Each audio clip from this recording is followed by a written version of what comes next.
Welcome to another lecture for Standard 12, Chapter 3 called Electrochemistry. It's your lockdown lecture 30.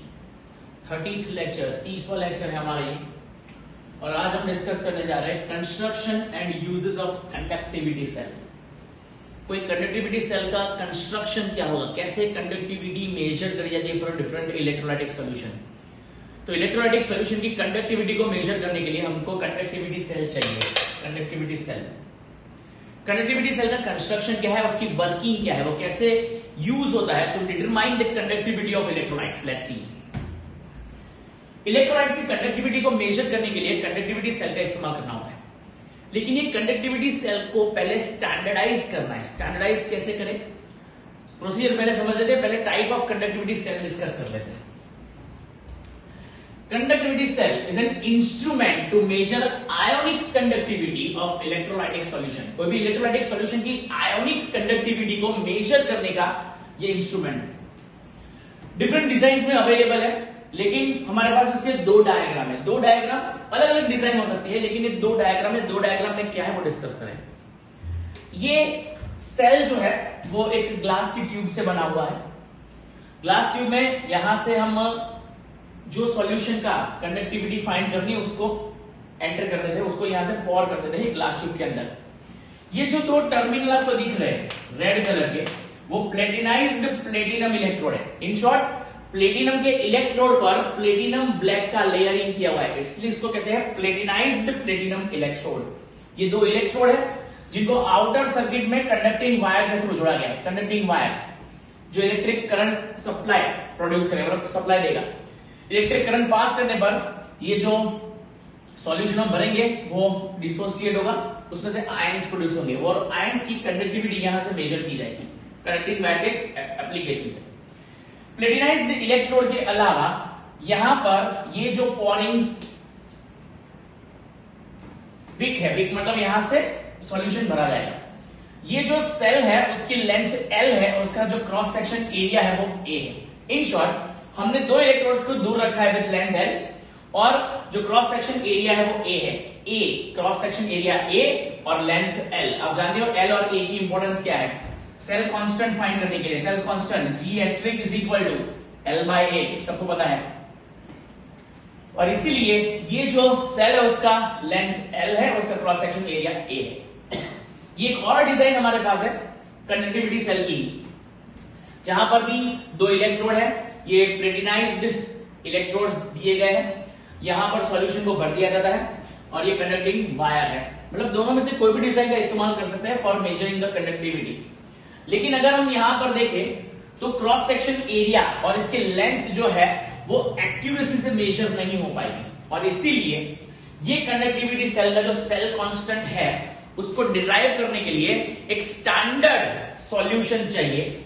ये standard solution की known concentration पर उसकी conductivity अगर हमको पता है तो वो स्टैंडर्डाइजेशन पेज पर, जैसे हमने दूसरे इलेक्ट्रोड को स्टैंडर्डाइज करने के लिए, उनके इलेक्ट्रोड पोटेंशियल डिराइव करने के लिए उनको कंपेयर किया था with standard hydrogen electrode SHE, वैसे ही ये जो कंडक्टिविटी सेल है उसको स्टैंडर्डाइज करने के लिए एक इंपॉर्टेंट इलेक्ट्रोलाइटिक सॉल्यूशन होता है which is called KCl, potassium chloride. ये जो इलेक्ट्रोलाइटिक सॉल्यूशन है उसकी नोन कॉन्सेंट्रेशन पर नोन कंडक्टिविटी है, मतलब ये स्पेसिफिक कॉन्सेंट्रेशन पर स्पेसिफिक कंडक्टिविटी प्रोड्यूस करता है.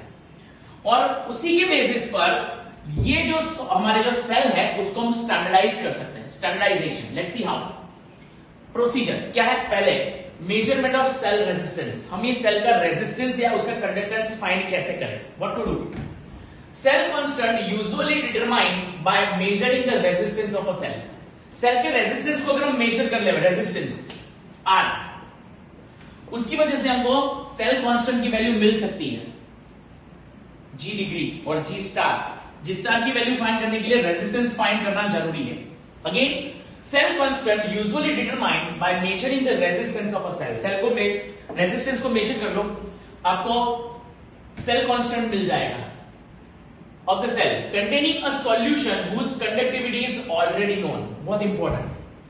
अगर कोई एक ऐसा सॉल्यूशन जिसकी कंडक्टिविटी ऑलरेडी नोन है, ऐसे सॉल्यूशन को जब हम सेल के अंदर भर देते हैं और उसकी रेजिस्टिविटी मेजर करो तो अपने आप उसका कंडक्टिविटी या उसके अपने आप अपना सेल कांस्टेंट जो है वो डिराइव हो जाएगा।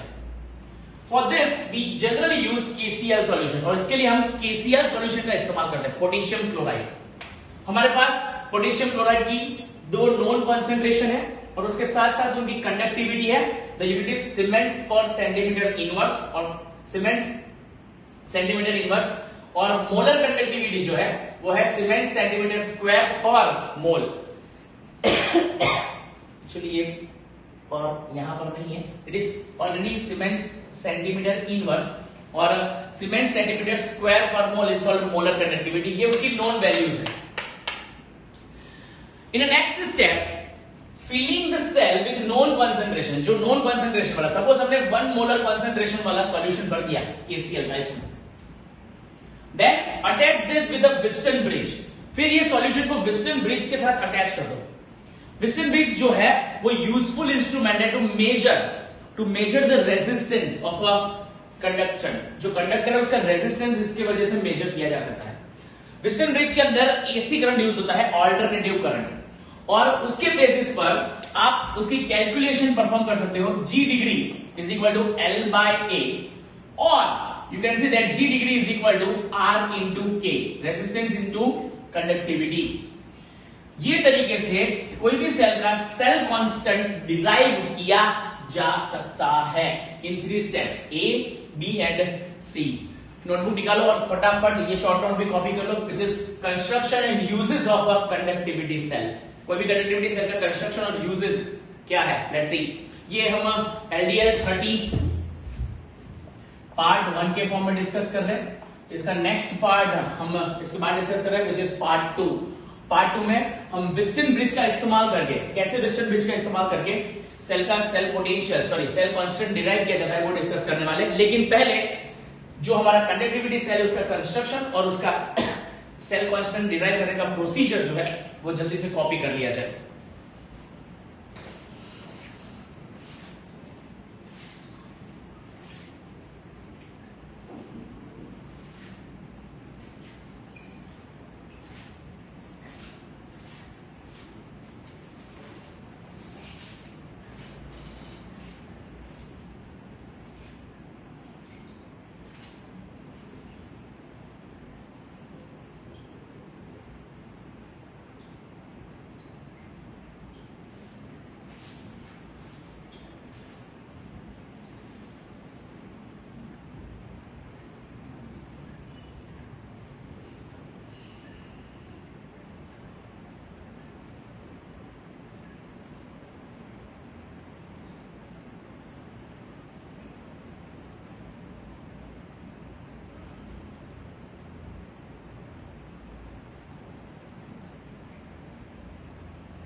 आई थिंक आपने ये कंस्ट्रक्शन और uses of conductivity cell copy कर ही लिया होगा।